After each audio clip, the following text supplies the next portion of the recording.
আল্লাহ আমাকে খাবার দেন, আল্লাহ আমাকে খাবার দেন। তীব্র গরমে হাঁসফাঁস করছে পুরো দেশ। তাপদেহে অতিষ্ঠ সাধারণ মানুষ।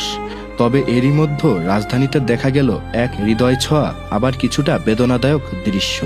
রাজধানীর চিনমৈত্রী সম্মেলন কেন্দ্রের সামনে রোদের মধ্যে বসে থাকা এক বৃদ্ধ দুহাত তুলে মহান আল্লাহর কাছে চাইছেন খাবার আর সামান্য কিছু অর্থ।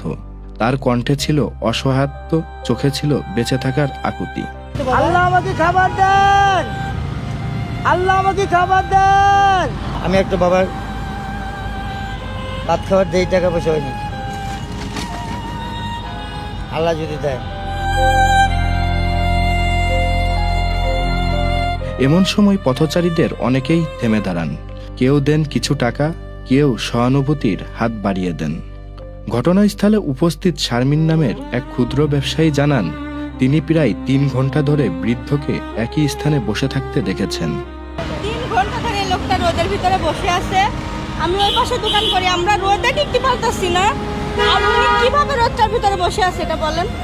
বৃদ্ধের সঙ্গে কথা বলে জানা যায় তার কোনো পরিবার নেই, রাস্তাতেই থাকেন।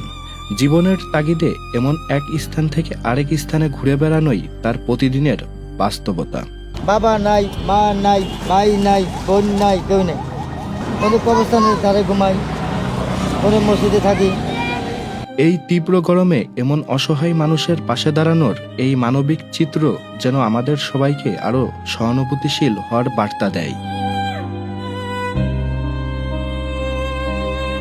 Ejaz Mahmud, channel I.